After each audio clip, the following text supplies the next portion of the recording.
Hello and welcome to Bloomberg Quint. This is, your top headlines of this hour. Friday fervor on the large street as markets open at record levels and continue to maintain momentum. Broader markets in line with benchmark indices. India VIX slips. And Brent hovers around $70 a barrel level as US stockpiles decline. TCS is the top Nifty loser after reporting a weaker than expected growth in the BFSI segment in the third quarter. And Infosys will announce its third quarter earnings today. The country's second largest software service provider may report a drop in profit due to seasonality. In an unprecedented development, a few senior judges of the Supreme Court, led by Justice Chelameshwar, have just called a meeting with the press. My colleague Arpan Chaturvedi is at the press meeting and joins us on the phone line on the developing story. Arpan, what details can you share with us about this press meeting? That's right, Agam. So as you said, it's an unprecedented development. Justice Chelameshwar, when the senior judge of the Supreme Court, is the second senior most judge of the court.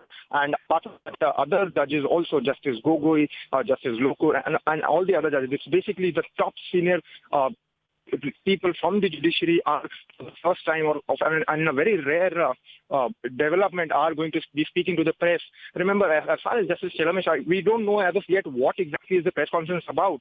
But in the last year, we have seen Justice Chelameshwar consistently differing from some of the judges in the court, and he's somebody who has spoken out again his opinions, whether it was talking to the press or on other collegium decisions. So as of now, we don't know. But yes, of course, it's a big development when the top senior judges of the Supreme Court will be addressing a press conference. All right, Arpan. So we'll be waiting by and watching out for what comes out of that press briefing. But thanks for joining us and giving us an update on that. But of course, moving on, we will move on to Hot Money with Darshan Mehta. So, there you have it. Darshan, over to you. Thank you, Agam. Hello and welcome to Hot Money on Bloomberg Quint Live, India's first digital live streaming business news service. This is a show which gets you a complete wrap of all the stocks that are buzzing in trade. I'm Darshan Mehta. Let's welcome our experts then, investment advisor Sharmila Joshi, Yogesh Mehta of Motilal Oswal Securities, and Kalra of Target Investing joins us on the show. Thank you all for joining me on the show. Today on Hot Money, we'll discuss stocks like TCS, Emami, Jubilant Life, and AU Small Finance Bank. The big one is TCS came out with numbers after market hours yesterday, pretty much trading at the day's low on the back of weaker than expected BFSI number. What we saw last quarter was the fact that there seems to be a lot of shift from the mid cap seem to be outperforming the large cap. So what should one do with TCS going ahead? Samir, I'll start with you. Last quarter, clearly the mid caps outperformed. The large cap didn't do anything. The trend with TCS has indicated that again it's a muted quarter. What should one do with TCS? See, I think now large IT firms will be mostly muted because the only thing is there's a kind of maturity coming in their traditional business. So if you separate now TCS into two firms, one is the traditional business and one is the digital business. Now digital business is around 22% of the revenues already. It's growing at 40% and YOY and 13% quarter on quarter. So if you take it as a separate firm, it's a very brilliant firm showing a very brilliant results. But if you say the traditional one, there's a degrowth in that.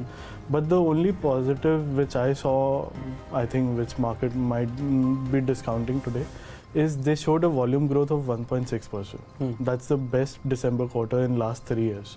So there's some kind of an improvement happening. So I think large caps will be more muted results because they'll be more now, into buybacks and dividend payouts. There'll be more cash returning companies rather than cash reinvesting companies.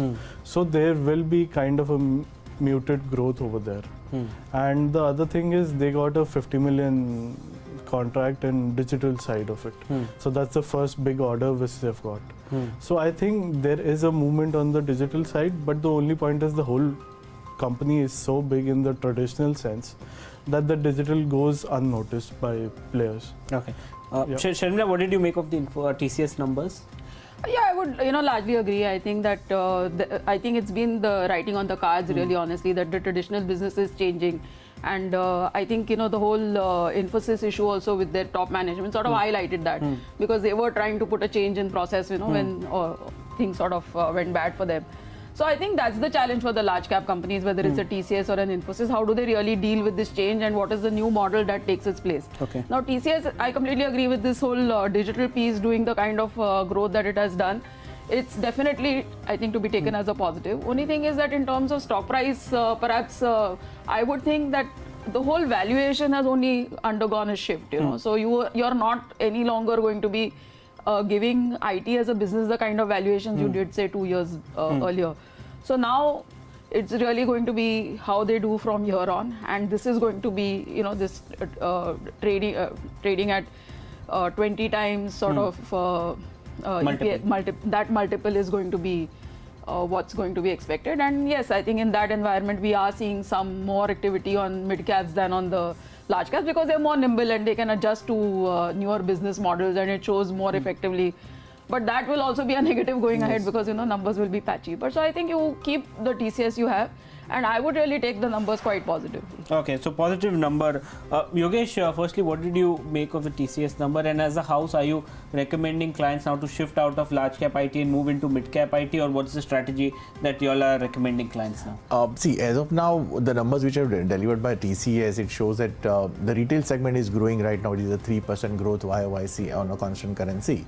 But the only problem is with the BFS segment, there is a slowdown, and it will take some few more quarters to have a turn up into the business. Now, as mentioned that first digital in that 50 million plus kind of a deal they have got. So ongoing vision for the company would be on the digital side, which has grown the lower base of 39% or odd 40% right now.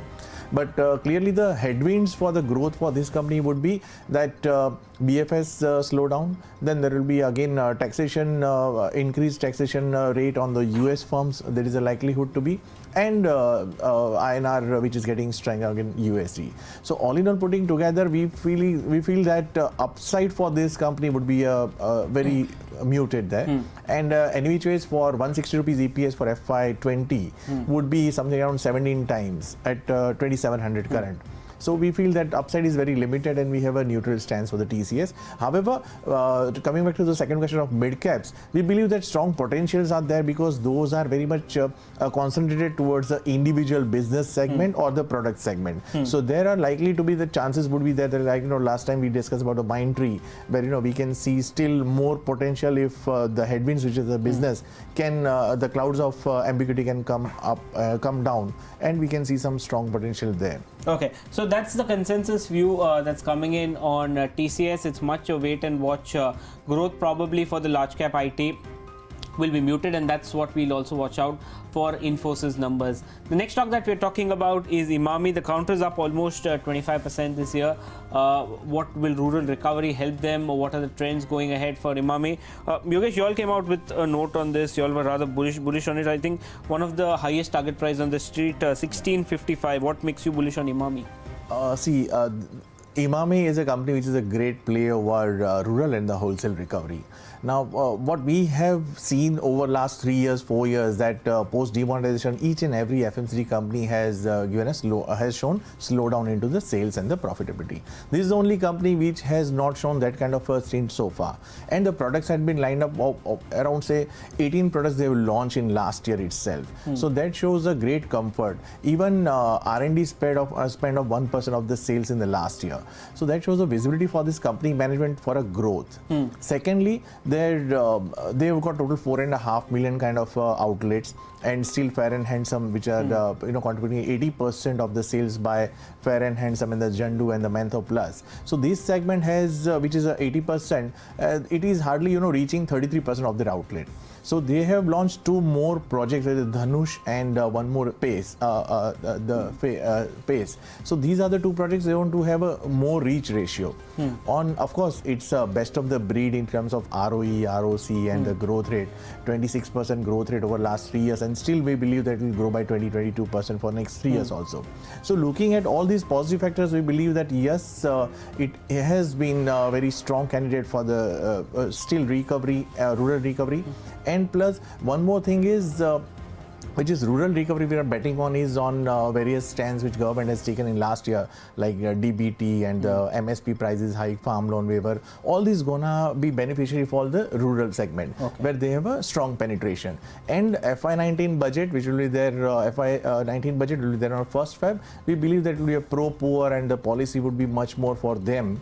So that will be a more positive for this company. Are you comfortable with the valuation? It's 50 times this year, 42 times next year. Considering all other peers into the category, we believe that yes, is a strong candidate for the re-rating, and it is still been under-owned and which was not performing that way. But it has all the potential to have that kind of premier multiples. Okay, Sharmila, are you happy with the valuation of this sort for Emami, or would you like to shift to some other FMCG company? I think I agree with that point that in terms of rural play, possibly it is placed very nicely. And I think, the way they've sort of kept the pricing of their products is also very clever, because you have a very low entry point for most of the products. That also gives you like great flexibility if you want to increase prices, etc. of products. So I think with this whole GST disruption and demonetization disruption behind you, I think in rural India. Okay, I think the press conference is about to start. Menka, it's an unprecedented move. Any clue of what this can mean? What exactly are they looking to tell the press? I'm not going to hazard a guess, but I think we should just cut across. 4 senior judges, the 4 senior most judges after the Chief Justice of India, are holding what is an unprecedented meet with the media. Supreme Court judges rarely ever meet with the media in this public a fashion, and I think we're just going to cut across to them. As you can see, those are pictures there of the judges seated in what looks like the lawns of the lawns adjoining the House of Justice Chelameshwar, who is the 2nd senior most judge of the Supreme Court after the Chief Justice of India, Deepak Mishra. And from what I understand, the 4 judges addressing the media will be Justice Chelameshwar, Justice Gogoi, Justice Lokur, and I think one more judge that will be joining them. So I think we should cut across to those visuals now, and you stay with us because they will start speaking anytime soon. Thank each one of you for being here on a very short notice. We thank each one of you. My dear friends, all of you know this is an extraordinary event. It's an extraordinary event in the history of any nation, and more particularly this nation, and extraordinary event in the history of this institution of judiciary. It is with no pleasure in our hearts we were compelled to take this decision to call for a press conference. For some time, the administration of the Supreme Court is not in order. There are many things which are less than desirable which have happened in the last few months. Time and again, as senior members of the court, and goes without saying that we are the senior most judges of the country also by virtue of age and our office today, senior judges, we thought we owed a responsibility to the institution, to the nation. We tried to collectively persuade the Chief Justice that certain things are not in order, therefore he should take remedial measures. Unfortunately, our efforts failed. And my dear friends, we are all, 4 of us are convinced that unless this institution is preserved and it maintains its equanimity, the democracy will not survive in this country or any country. For the survival of a democracy, it is said, the hallmark of a good democracy is an independent and impartial judge.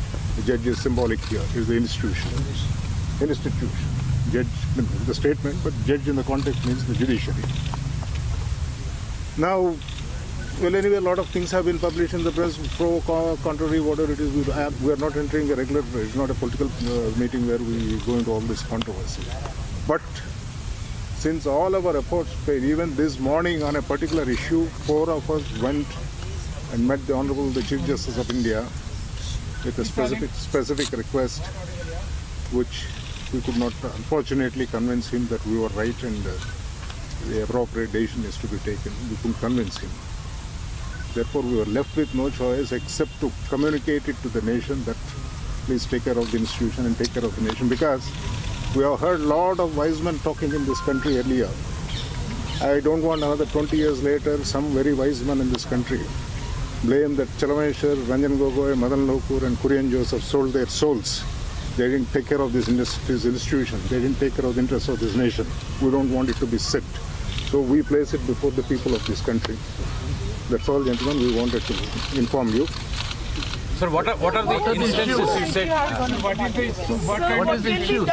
So what can be done to preserve the integrity of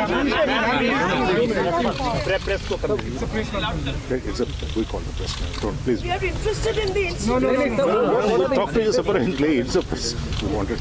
So what are the issues? What happened this morning, sir? See, Can you give some instances which are wrong? I will tell you something. About a couple of months back, exact date and all we'll give, 4 of us gave a signed letter to the Chief Justice of India. We'll give copies of that letter. You can call out from the letter what exactly happened. And we wanted a particular thing to be done in a particular manner. A thing was done in a particular, thing was done, but in such a way that it left too many questions. It raised further questions and further doubts about the integrity of the institution. That's what we believe. And many more things happened. So, and this morning also we had to go on something like this. Sir, recommendation.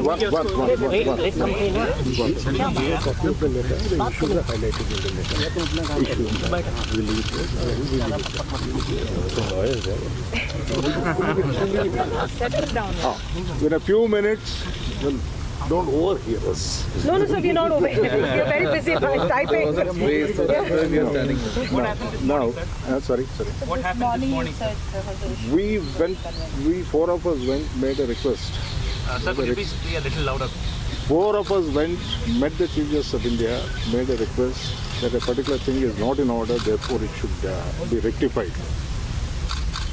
In spite of 4 colleagues, senior-most colleagues of the country, of the Chief Justice and senior-most judges of this country request, the Honorable Chief Justice thought that we are not right. Is it Justice Lawyer's case? What was that issue, sir? What is that issue, sir?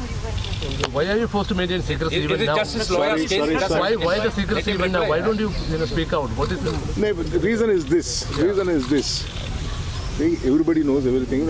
I'll tell you something. See, look here, we are not regular. We are not running politics here. And then, somebody making a statement, somebody contradicting it tomorrow, all those things. Please, a lot of things to speculation. Let him go. Let him complete, yeah. Please, sir, please. All right, we'll tell you. Whether we give the letter. Once you look at the letter, you will know what exactly the complaint which you are making. We'll just give you a copy of the letter. There is no speculation here. We are going to give you a copy of a letter which we had written 2 months back. All the issues are spelled out there. Go through that letter, you will know what the issues are. Do we have to repeat those issues again? Yes, sir. But today morning, is there any specific issue? It is an issue of assignment of a case, which is an issue raised in that letter. This is about lawyers thing. Is it about lawyer? Yes. Sir, may I ask you a question, please? Not only about it. Sir, according to you, what are the remedies now? Do you want the Chief Justice to be impeached? Sir, we are not saying anything. Let the nation decide. We are nobody's to decide. Sir, may I ask you a question, please? Do you believe that there is interference by the executive of the country? It's a critical question for the institution. If the institution has to survive, then we need no interference from the executive. Is there any interference? Please let us know if there is any interference from the executive with the judiciary. I need an answer to this question, sir. Yes. Don't need answers. I do. I think whatever. Let him finish the conference. Guys, relax. Let's talk. I think whatever Justice Chalameshwar has told you is the whole of it. It's a discharge of a debt to the nation that has brought us here. And we think that we have discharged a debt to the nation by telling you what is what. More is there in the letter. Beyond this, I don't think there is any other issue we need to address. How is the cause taken forward? That's the question. Sir, one small thing. Where is the letter? I'll just get it in a minute. just Can you send Verma? So, you know, there is a small practical problem, sir. Sir, there is a small practical problem. Right now, nation is watching you. And if, you know, the Xerox and everything, photocopying takes time, it would be further speculation. So you have said one of the issue was Judge Loya's death. If you could spell out other issues. Manish, I'm asking a question, don't interfere. One copy is good enough. Yeah. Verma? It's in my car. Better, sir. One copy. Just give me 1 minute. We are getting there. Just give us 1 minute. Sir, one question. That 4 judges, senior most judges of the Supreme Court coming together, organizing a press conference. It is seen as 4 judges breaking the ranks. Do you think that from here on, the administration of the Supreme Court would go on in a routine and in a harmonious manner? Yeah, why? Nobody is breaking ranks. Nobody is breaking ranks. Nobody. Sir, what do you think is the remedy now?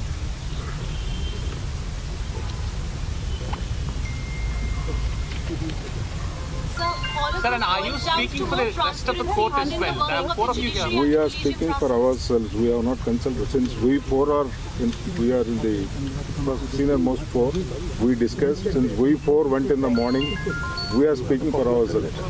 We didn't discuss it with anybody else. Sir, is this a kind of no confidence against the Chief Justice? No. Sir, don't put words into my No, just asking. You know, since you people have come out and... Sir, what are the issues you are seeking redressal for, sir? Sir, can you read one paragraph of that letter? But this is the only copy. Okay, we'll make copies in 2 minutes. Ma'am. Just 2 minutes we can make it. I'll just read the one or two. Just say this is the letter. You will get copy from them and give me that this copy because we are only copy. We'll do. Now, my dear friend, we have 1 copy of the letter. We need to take copies of it. Just wait for 10 minutes. We'll give copies to. Could you read out Of what? Can you just read the letter? Only copy. Just give us 10 minutes. We'll get it. Let them make copies here. In the meeting, could you read out a few points from the letter? No, copies have to be made in the meantime. How will you start it? You make copies and 5 only part of it. Then 5 give it. And this you give it. Because this is the only copy. Just be careful. I think that's about it. Sir, could you tell us the Main issues. What will you do now, sir? What is the next step? What is the next step? What is the next step? So tomorrow is Saturday, the day after tomorrow is Sunday, Monday we'll go to the court and decide cases. Sir, is this about the composition of the constitution benches also? Sorry? Is it about the composition of the constitution benches also? Senior judges are not included. That is one of the You read the letter, you will get answers to all these questions. So just a two-part question. Can we construe this, 1 as a sign of protest, and 2, now what is expected of the chief? Well, that's what we failed. It is not. You may construe it as a sign of our responsibility to the nation and nothing more. I think we have answered all and we have made ourselves very clear. There is nothing further to say. Are you petitioning the president also? Sir, of course we'll go. Are you petitioning the president also? Thank you very much, sir, and happy new year, sir. Phone immediately. All right, that is unprecedented by all standards. These are the 4 senior most judges of the Supreme Court of India after the Chief Justice of India. And let me name for you the judges that were holding that very public press meeting.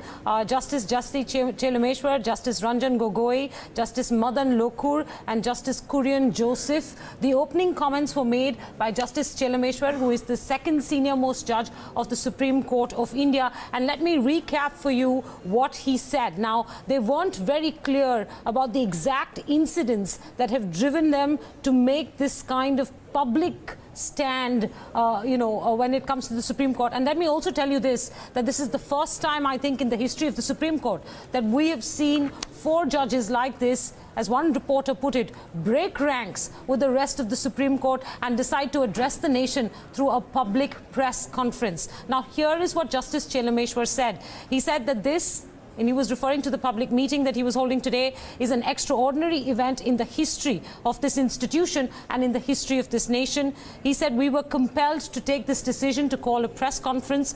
He said sometimes the administration of the Supreme Court is not in order. Less than desirable things have happened. Time and again, senior-most judges have tried to persuade the Chief Justice of India, that is Chief Justice Deepak Mishra, that certain things are not in order. We have asked him to make remedies. 4 of us met the Chief Justice this morning with a specific request, but we could not convince him, is what Justice Chelameshwar said, and hence we were left with no choice except to ask the nation to take care of it. Then he went on to say that about a couple of months ago, 4 of us had given a signed letter to the Chief Justice of India. We wanted a particular thing to be done in a particular manner. That's how he put it, without making any clear reference to which incident he was referring to or what particular thing that they wanted corrected or done in a particular manner. He went on to say it was done, but in such a manner that it raised doubts about the integrity of this institution and the nation. And then when asked by reporters to try and clarify what they were referring to, all they said was it was an issue of the assignment of a case. Now, it's not very clear whether they are referring to the case that involved a complaint filed by CJAR, which is an NGO. This was the case that actually created a lot of controversy in terms of which bench it was finally posted to for hearing.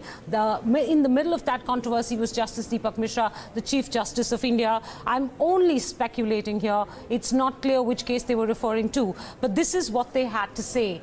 Fairly strong words coming in there. One of the reporters asked the judges whether they were breaking ranks with the Chief Justice of India and the rest of the Supreme Court, at which point Justice Gogoi sort of shrugged his shoulders and said, no, we're not breaking ranks.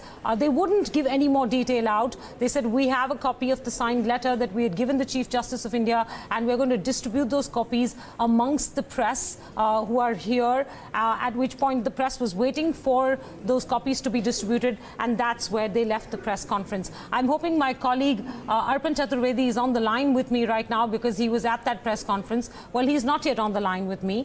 So all I can do at this point is to reiterate to you how important this event is, because we have rarely ever seen Supreme Court Chief Justices do press meetings, even in a formal fashion, where the judges are all together. And then to see a group of 4, not including the senior-most judge, who is the Chief Justice of India, but a group of 4 actually go out there and decide to call a meeting with members of the press is not just historic, it's dramatic, and it's also worrisome at some points. And these are editorial comments I'm making. I'm not reporting on the meeting, because we've seen in the past few months several events take place in the Supreme Court of India that have raised questions about the way judges are dealing with matters. A very senior counsel, Dushyant Dave, has written a very powerful column for Live Law, which we've republished on BloombergQuint.com, that also raises questions about the allocation of cases in the Supreme Court. And in a nutshell, what Dushyant Dave has been trying to say is that cases are being distributed not in the ordinary fashion that they ought to be, which is to go to the senior judges, but instead they're being distributed to other certain less senior judges, if I may put it that way, in a manner that is fairly extraordinary. And he's questioned why the allocation is taking place in this particular fashion, and why the Chief Justice of India is not doing a better job of being able to allocate these cases. Now, this is the mildest criticism that the Chief Justice of India has come in for, and the mildest criticism that the Supreme Court of India has come in for. Like I pointed out to you, more recently there was a case filed by CJAR. This had to do with corruption in the judiciary. It emanated because of a CBI probe into medical college, registrations, and I won't go into the history of that more, but that issue also raised questions about integrity of the Supreme Court. We're joined by senior advocate Arvind Dattar. Mr. Dattar, good afternoon. A very, very unusual occurrence here. Historic, one might say, but worrisome as well. What do you make of these 4 senior-most judges, barring the Chief Justice of India, meeting the press in this public fashion? Well, as you say, it is to say it's unusual is an understatement. It is not only unusual, it's unprecedented and also most unfortunate. I think that these 4 judges have come. This must be just the last straw. Today's incident of not able to persuade the Chief Justice with regard to a particular bench must have been the last straw. So obviously, this has been brewing for quite some time. There seems to be enormous amount of discontent in the collegium, and I think faced with complete frustration, they must have finally said that there is no option but to come to the court, come to the press and say that, look, whatever we are saying to the Chief Justice is not being given credence to. So I think it's a very sad day, and it's really, really, as a lawyer practicing for more than 30 years, it's a very sad thing to happen. I can understand that. Mr. Dattar, I'm going to ask you to stay on the line with us for just a few minutes because my colleague Arpan Chaturvedi, who was at that press meeting with the 4 judges, has just joined us now, and I'm hoping that he has a copy of the letter that the judges were referring to. They said that they had, given a signed letter to the Chief Justice of India this morning. They were seeking to convince him on a particular matter, but they had failed in being able to do so, as a result of which they had decided to come to the nation, as Justice Chelameshwar put it. Arpan, do you have more details on what's in that letter? Minka, right now we have not gotten a hold of the copy of the letter because it's still being prepared to be handed out to the journalists, and the 4 judges are inside meeting. And as far as what happened, I think if you look at the statement of Justice Gogoi, who will be the next Chief Justice of India, when he was asked that are you protesting against the Chief Justice, he said, we don't know about protest, but we are discharging our debt to the nation. That was their Justice Gogoi's statement, and of course in the press conference they made it very clear that they are not happy with the certain developments, and journalists kept on asking them what are the specific issues. On one point they agreed with the Justice Loya's developments in the case that had happened in the Supreme Court. Apart from that, they said that you read the letter, you will get all the clarity. So in a minute or so, we will get the copy of the letter, then we will know. But yes, it's a very big development coming right from the top 4 judges who have decided to come out in open. And of course, as Mr. Dattar said, it's a saddening development. One of the judges on the bench also said the same thing, that we are very sad, but this is the last thing that they wanted to do, but they had to come out and talk to the press because they were really not happy with the developments that are happening in the Supreme Court. That's right. Can we hazard an educated guess, Arpan, at what event or which particular case the 4 judges were referencing when they said that we met with the Chief Justice of India a few months ago, we wanted a particular thing to be done in a particular way. It was done, but in a manner that raised several doubts about the integrity of the institution. And when asked further, they said it had to do with the issue of the assignment of a case. Any educated guess or optional cases that you can lay in front of us that they might have been referring to?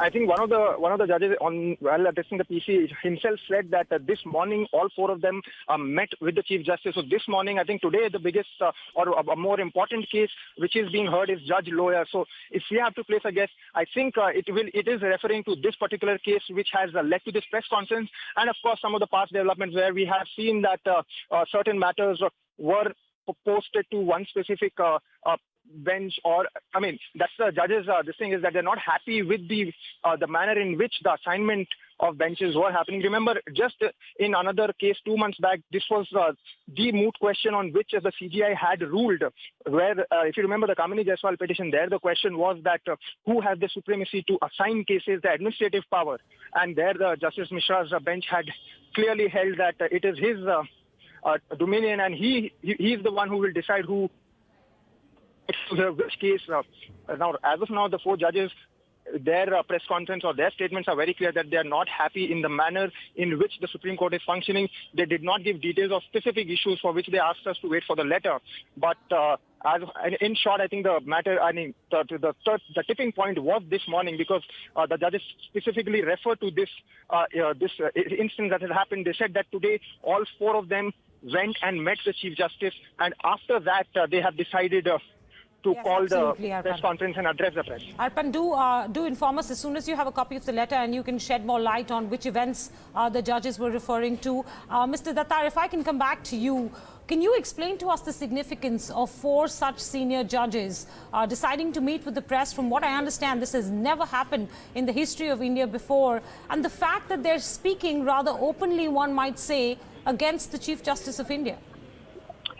I think that all decisions in the Supreme Court important are taken by the collegium, which is the first 5 judges. And for a long time, there was a complaint that the proceedings are not transparent. So now they've been issuing the basic reasons as to why a particular person has been appointed or not appointed as a judge. But by and large, whatever happened was within closed doors. Now, the very fact that there is obviously a major rift between the Chief Justice of India and the remaining 4 judges has now come out in the open. Of course, the bar knew that there was in the medical college matter and the subsequent the petition of Kamini Oswal and so on and so forth, things were not going in a happy direction. And we all suspected that there could be something like this, but this has now come in the open that the basic requests are not being accepted or dealt with by the Chief Justice. Obviously, it's a case that the Chief Justice can act. He can overrule the requests of other 4 judges. That seems to be the case now, unless it relates to appointment of judges. But otherwise, on matters of posting cases before a particular judge on administrative issues, it's almost one person can take decision unilaterally. And I think generally the tradition was that if other 4 judges make some requests, there would normally be some consensus. Important decisions should be taken by consensus. So it's really, I'm quite shocked beyond words that this has come out in the thing. Maybe they felt that tomorrow nobody should tell them that, look, you never adhered to your constitutional oath. So now they're coming out and saying that, look, we tried our best. We told the Chief Justice not to do a particular thing, but yet it was done. Therefore, we have finally left with no choice but to tell the nation that this happened. Mr. Dattar, I think one of the judges made that mention as well. They said that we don't want 20 years from now the nation to turn around and say you all remain silent when these events were taking place. He used much stronger word. He said, you sold our souls. They mentioned that administration is not in order. They mentioned that less than desirable things have happened in the last few months. So these are, if you read between the lines, these are extremely, because judges basically they are very guarded in their statement. Unlike other people, they will not make very, statements to impress the press or something like that. But this obviously means that if they are saying something, there is a lot more of anguish behind those words. Yes, of course. Mr. Dattar, I would never ask you for this question that I'm next going to ask you would not have been a question I would have asked you in the past, definitely not in public on a national news platform in this fashion. But I'm going to go ahead nonetheless and ask you this. Did you believe that there were gaps and lapses in the way cases were being allocated in the Supreme Court of India? Dushyant Dave has written a powerful column for Live Law, which we've reproduced on BloombergQuint.com as well, suggesting that he was very worried about the way cases were being allocated. Was that your concern as well, sir? Yes, not only my concern of many members of the bar. And now if the 4 topmost judges have expressed a similar concern, I think that's what the letter must be. They're just speculating. Then that's a very, very grave concern indeed. Can you explain to us what that concern was? What was going wrong in the allocation of cases? Or I won't use the word wrong, but what was, unusual. Unusual is maybe the better word to use when it comes to institutions like the Supreme Court for India. Yeah, what I think is now, I'm just speculating because we're not seeing the actual letter. Of course. But if it concerns posting of a judge, normally speaking, if the Chief Justice is unable to hear the matter, he normally will post it before number 2 or number 3. You see?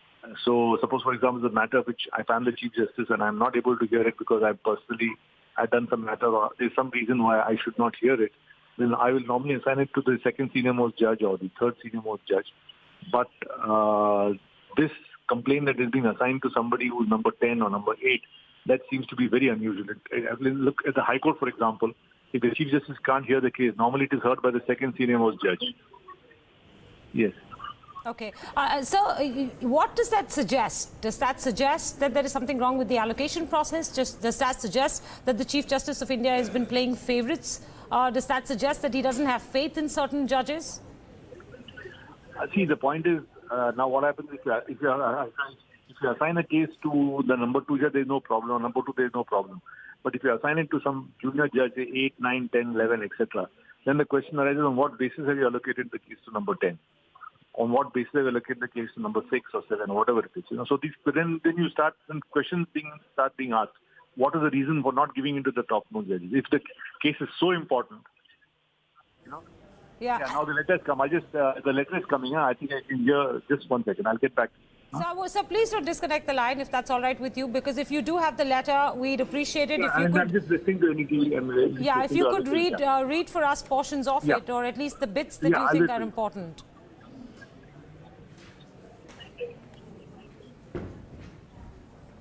All right. I think we have a copy of the letter, and I'm going to read it out for you aloud. Mr. Dattar, stay with us because I do have a copy of the letter. It says, "Dear Chief Justice, it is with great anguish and concern that we have thought it proper to address this letter to you so as to highlight certain judicial orders passed by this court which have adversely affected the overall functioning of the justice delivery system and the independence of the high courts, besides impacting the administrative functioning of the office of the Honorable Chief Justice of India. From the date of establishment of the 3 chartered high courts of Calcutta, Bombay and Madras, certain traditions and conventions in the judicial administration have been well established. The traditions were embraced by this court, which came into existence almost a century after the above-mentioned chartered high courts. These traditions have their roots in the Anglo-Saxon jurisprudence and practice, and that's where the first page that I've just received from my team seems to end. Mr. Dattar, do you have more? No.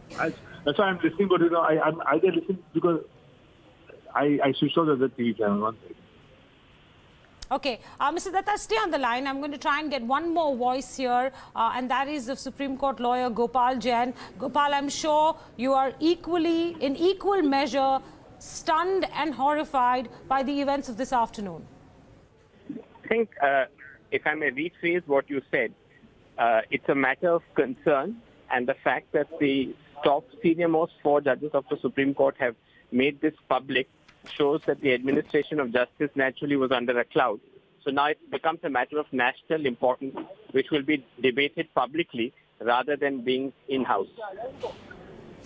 Would you have any idea, Gopal, what specific case they were referring to? My colleague Arpan mentioned that this morning's events were triggered by the Justice Loya case and the allocation of the case and the Supreme Court stance on it, or specifically the CJI stance on it. The 4 judges that held the press meet said that they had reached out to the Chief Justice of India and asked for him to do something. They had put a specific request to him, but they weren't able to convince him, and hence they were left no choice but to take their matter to the press and to the nation. No, I think it will be difficult to second guess, and one should not. It's a matter of serious concern. So we should wait for the facts to clearly emerge. But I think the point which they brought out, that is history, tradition, as well as the independence of the judiciary and the administration, that is what we should really engage and find a way forward in the solution. We don't want this to escalate and grimmer.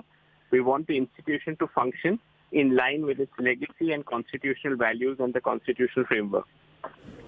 Okay, we have Indira Jaisingh, advocate at the Supreme Court, joining us as well. How would you read the events of this afternoon, Ms. Jaisingh? I'm sorry, I'm asking what sounds like a very banal question, but when it comes to how historic these events are, I can't help but put it in this fashion. Well, you said it right. The events are historic. Speaking for myself, I welcome this press conference because I think we, the people of India, have a right to know what is going on within the collegium, and they have taken this very bold step of making it publicly known what's going on. As they said, they've done it in the interest of the independence of the judiciary, the need to preserve the institution, and to maintain the healthy legacy of the court, which is one of protecting the citizens of the country. Ma'am, you don't believe that these 4 senior-most judges, after this Chief Justice of India, addressing the press in this fashion, suggests some sort of internal revolt at the Supreme Court of India? And I appreciate what you're saying about transparency, about bringing the nation up to speed with what may be not working well at the Supreme Court of India. But this kind of breaking of ranks is unprecedented. Well, I think judges are expected to act according to their conscience. And therefore, there should be no so-called ranks between them. They are all co-equal. They all have a mind of their own. And as they said, if something is going wrong, which they verily believe that it is going wrong, it's not as if they held a press conference without making efforts to communicate with the Chief Justice. They did make those efforts. And it's only when those efforts did not bear fruit, they felt compelled to hold a press conference. So I don't think this is a breaking of ranks, as you put it. I've been in conversation with Arvind Datar for the last few minutes to talk about the events, the recent events at the Supreme Court of India and what he made of them. And let me ask you that very same question, Ms. Jaising. Have you been as perturbed as many other senior counsel have been with the issue of allocation of cases, with the issue of how the Chief Justice of India was perceived to have dealt with an important matter pertaining to judicial corruption, the fact that, you know, he chose not to follow what most people thought, which is that he should have recused himself from being, you know, from even deciding who the bench should be? Nothing speaking. Look, I can tell you that my discontent goes way back and is not confined to what this Chief Justice and doesn't do. It has been an open secret for a long time, not just with this Chief Justice, that certain cases are delayed, extraordinarily delayed, others are fast-tracked. The prime example of that was the way the Triple Talaq case was heard during the vacation. And we know now that there was a kind of an agenda, not for the court, but for the government behind this. When you see now that they're criminalizing Triple Talaq. So the question is, you know, why do some cases get priority in court? Why, for example, has demonetization, the challenge to demonetization, gone into a black hole? And why did it take so long to have the privacy judgment, fixed on board for hearing? So let me tell you, the malaise in the court runs deep, and which is why this breath of fresh air is welcome. I understand that, ma'am. I also want to ask both you and Mr. Datar what this means now for the Chief Justice of India, given that we're seeing a fairly public expression of a revolt, if I may use a stronger word at that. Mr. Datar, what do you think the implications of this are, not just for the institution, but also for the man leading it? I don't know if he's going to hold a counter press conference to give a clarification, point number one. But secondly, if there has been a practice of assigning cases in a particular way, then maybe it's a call that we should go back to the traditional system and not assign cases at random and on a selective basis. Because you see, ultimately, once you do things in a particular way, then there is no room for any kind of comment or critical comment on that. But if you suddenly assign one particular case to number 9, number 10, others to not them, then it becomes a big issue. See? Ms. Jaising, actually, before I take this to Ms. Jaising, Mr. Datar, one is about case allocation. But what happens now to the Chief Justice of India when the next 4 judges are expressing such a loss of confidence in the Chief Justice of India that they felt the need to go to the public? What are the implications of the remainder of his term? It is definitely a dent to the institution as such, because this should not have happened, and the fact that 4 judges have called for a press conference in the middle of a working day itself shows that there must be a tremendous amount of unhappiness or dissatisfaction with the state of affairs. So that is very clear. Now, I only hope that after this, they all sit together and then have things done in a streamlined manner, and there's no need for any further complaint whatsoever. All right. Ms. Jaising, I want to come to you with the same question, but I do now have copies of more pages of that letter that the 4 judges were referring to. The first page that I read out for our viewers simply mentioned that it was with great anguish and concern that they felt the need to address this letter to the Chief Justice of India. Then it made a reference to the date of establishment of the 3 chartered high courts of Calcutta, Bombay and Madras, and certain traditions and conventions in judicial administration that have been well established since then. The second page goes on to say, and I'm reading this out verbatim, one of the well-settled principles is that the Chief Justice is the master of the roster with the privilege to determine the roster, necessity in multi-numbered courts for an orderly transaction of business, and appropriate arrangements with respect to matters with which member/bench of this court is required to deal with, which case or class of cases is to be made. The convention of recognizing the privilege of the Chief Justice to form the roster and assign cases to different members and benches of the court is a convention devised for a disciplined and efficient transaction of business of the court, but not a recognition of any superior authority, legal or factual, of the Chief Justice over his colleagues. It is too well settled in the jurisprudence of this country that the Chief Justice is only the first among the equals, nothing more or nothing less. In the matter of the determination of the roster, there are well-settled and time-honoured conventions guiding the Chief Justice, be the conventions dealing with the strength of the bench, which is required to deal with a particular case, or the composition thereof. A necessary corollary to the above-mentioned principle is the members of any multi-numbered judicial body, including this court, would not arrogate to themselves the authority to deal with and pronounce upon matters which ought to be heard by appropriate benches, both composition-wise and strength-wise, with due regard to the roster fixed. Any departure from the above two rules would not only lead to unpleasant and undesirable consequences of creating doubt in the body politic about the integrity of the institution, not to talk about the chaos that would result from such departure.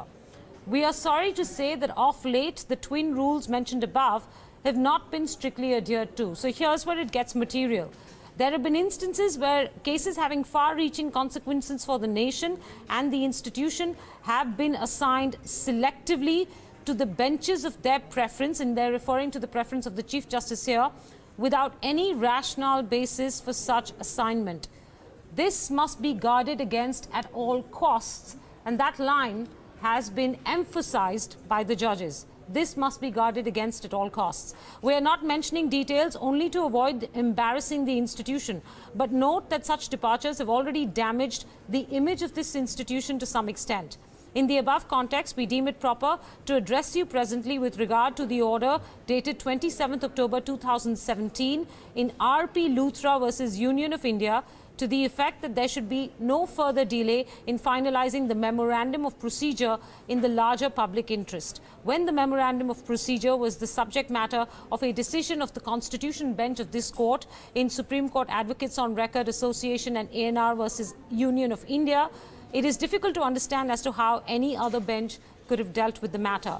The above part, subsequent to the decision of the Constitution Bench, detailed discussions were held by the Collegium of 5 judges, including yourself, and the memorandum of procedure was finalized and sent by the Honorable Chief Justice of India, the then Honorable Chief Justice of India, to the Government of India in March 2017.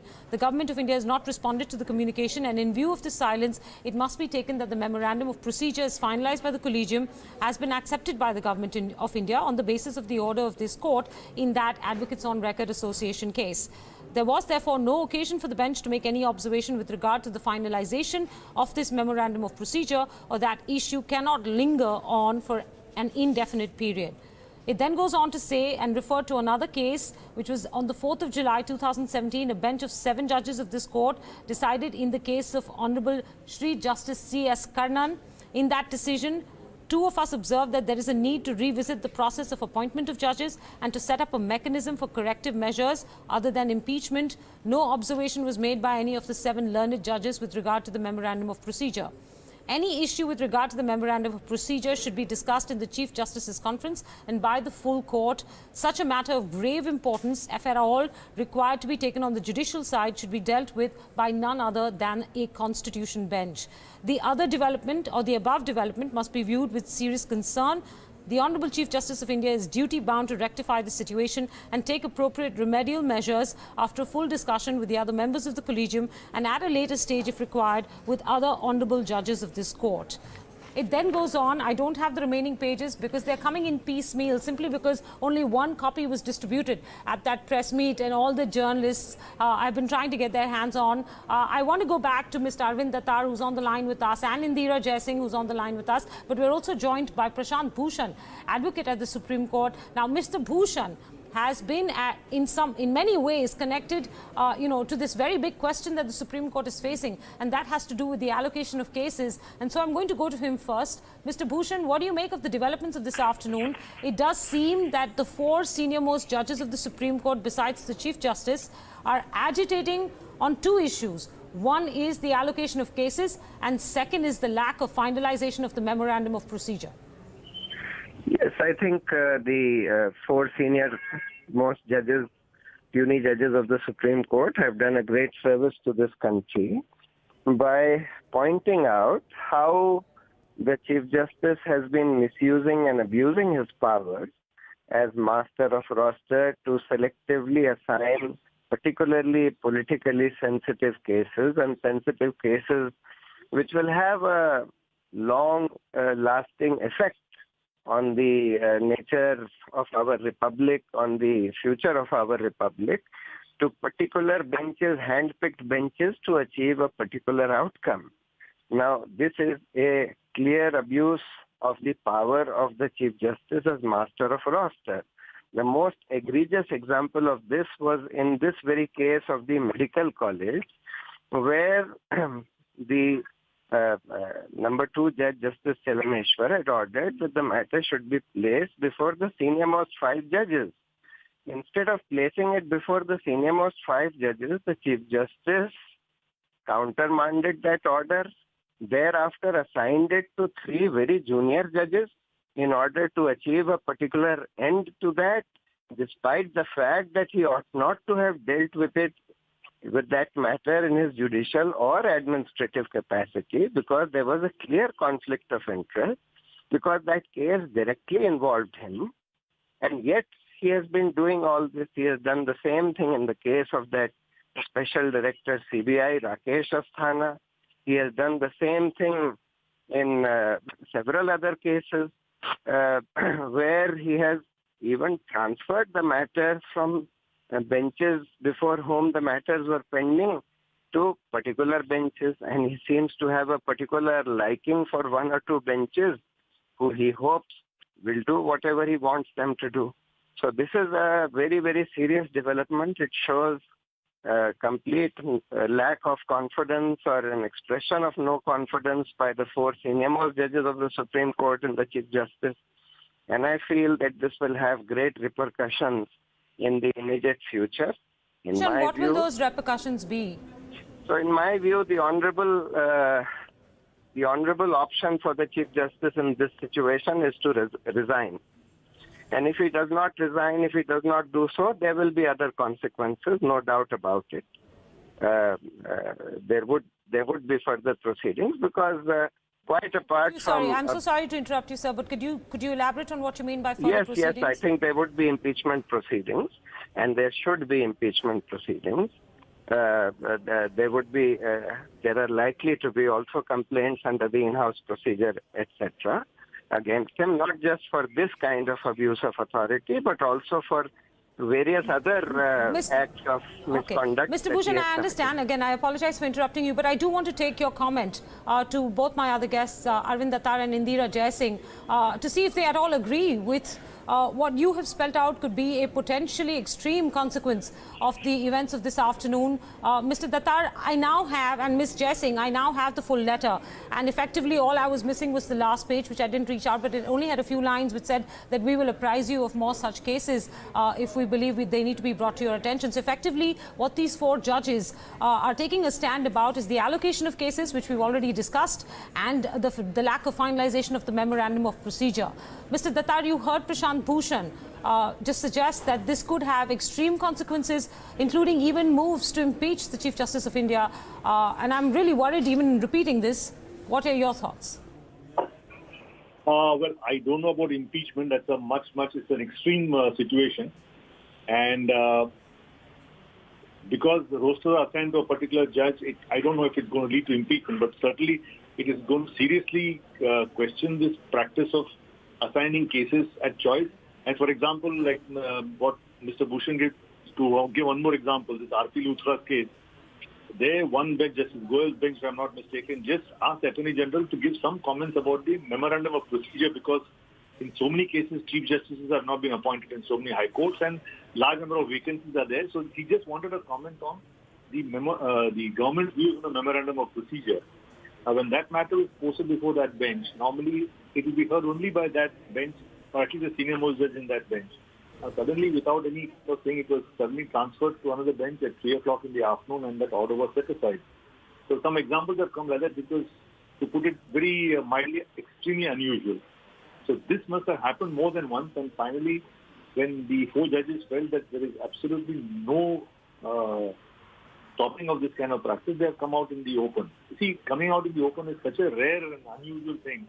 I mean, unprecedented. They must have been absolutely driven to the wall to come out and speak like this, you see. That, what I'm saying is, and what you see the press conference is just the conference, but what behind it is the enormous sense of anguish and frustration of the 4 senior-most judges who are totally helpless in putting an end to such things. That's why they have come in the open. Mr. Dattar, I just want to clarify to our viewers that this memorandum of procedure that we're referring to is effectively, a document that puts down the process of appointment of judges, and this was decided on between the Supreme Court senior most judges and the Government of India, also adding its inputs after the Supreme Court struck down the move or the collegium move, right? Have I understood that correctly? What the Supreme Court struck down was the National Judicial NJAC Act and the... Yes, sorry, I meant the NJAC Act, not the collegium move, yes. Now, before the NJAC, you had the memorandum of procedure as per the 9 judges bench, and there's been a detailed procedure to be followed for appointment of judges to the High Courts and the Supreme Court. Now, after the NJAC was struck down, there was a passage in the judgment saying that now the MOP has to be further finalized. Now, we don't know, but we were told that there were some issues on which there was a difference of opinion about appointing judges. And the proposal was sent by the Supreme Court, and to our knowledge, it is still pending with the government.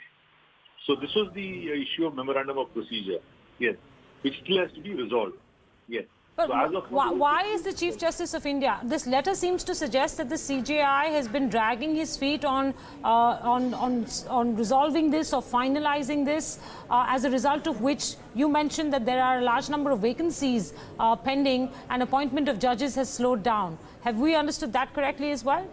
The appointment of judges is not only because of memorandum of procedure. There are so many other factors. But the sooner the memorandum of procedure is finalized, the better, because then there is a standard operating procedure to appoint judges as uniformity, and everybody knows that proper steps are being followed. That's all. But the vacancies are on a much larger issue. There are other reasons also, of which MOP is just one of them. You know, Mr. Dattar, the events of this afternoon are so unprecedented that I want to ask you what happens next. But there's no precedent to this, and so there's no way to tell. In your opinion, what should happen next? Do you expect that the Chief Justice of India should be able to make public his views and his counterpoints on all of this? We don't know what. I mean, it is up to him to make a rejoinder to the press. I mean, that's not for me to say. But you notice the press conference was very, very limited. It was very short. They just expressed their anguish. And Justice Gogoi mentioned that they only were discharging the responsibility to the nation. So they were just saying that as constitutional functionaries, they were not able to discharge their duties within the collegium. Therefore, they had to come and explain to the nation that, look, we are totally helpless. Despite our protest, certain things have happened.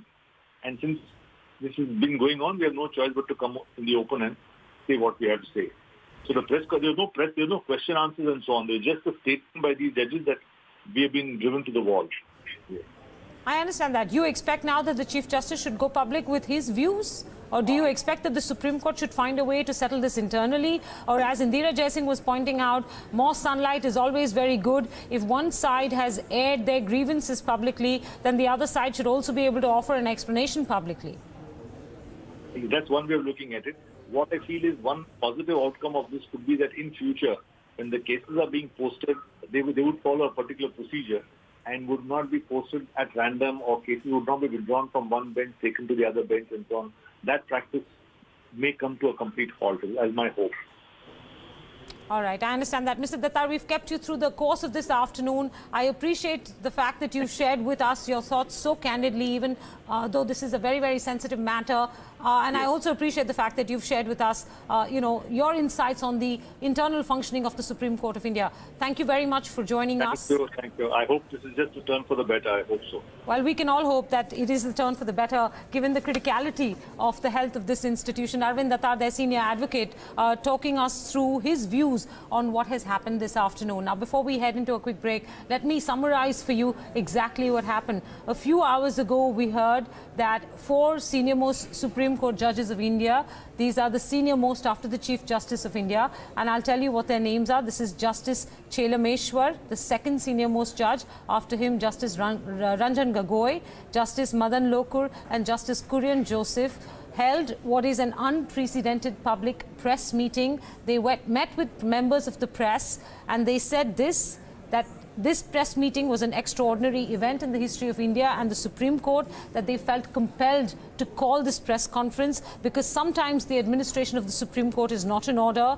Less than desirable things have happened, is what Justice Chelameshwar said. He said time and again senior Supreme Court judges have tried to persuade the Chief Justice of India that certain things are not in order. They've asked him to make remedies, but he has not done that. Then they said that 4 of these judges, the same 4 that held the press meeting, met with the Chief Justice of India this morning. They made a specific request to him, but they said that they'd failed in being able to convince him to carry out that request, and therefore they felt that they were left with no choice except to ask the nation to help them with this matter. They said, we are turning to the nation to take care of it. They would not give away what that specific event was, but they did share a copy of the letter that they gave to the Chief Justice of India. This is a letter that they gave a few months back. And they said that they wanted a particular matter done in a particular way, but it was not done in that way, and it was done in a way that several doubts were raised about the integrity of the Supreme Court of India. The copy of the letter, which we've been able to get, suggests 2 important grievances that these 4 judges have. They have to do with the allocation of cases in the Supreme Court of India, and they have to do with the lack of the finalization of the memorandum of procedure. Now, the allocation of cases is a matter that has been much discussed over the last few weeks and months, because it has been perceived by many senior counsel and by those members of the Supreme Court that sometimes cases are being handed to benches that they would ordinarily not have been given to. As a result of which, there have been several question marks raised about the allocation, about which bench it is going to, why it was not given to a certain particular bench. And there have been several instances in the past as to why this has raised questions about the integrity of the Supreme Court of India and the manner in which the Chief Justice of India was running the roster. That was one issue. The second issue was the memorandum of procedure. This memorandum of procedure is actually the result of the Supreme Court of India striking down the NJAC and sticking with the collegium process. And the memorandum of procedure is to decide on the appointment of judges. And these 4 judges have raised the issue of why this memorandum of procedure has not been finalized, even though it was internally discussed, and the government, through its silence, seems to have expressed its consent to this MOP, as a result of which the lack of finalization has led to several vacancies in courts across the country. Now, those are the key points that are being made here. I will reiterate that this is historic. As one guest, Prashant Bhushan, brought up, this will have consequences on the Chief Justice of India. We're not sure what those would be. We don't know if he will choose to address the media as well, or the nation at large, and whether he will share his point of view on the grievances raised by these 4 judges. But I think today marks a fairly historic moment for the Supreme Court of India, and all the developments starting today will mean for some very new processes at the Supreme Court of India. With that, we're going to take a quick break, and we'll come back with Power Lunch.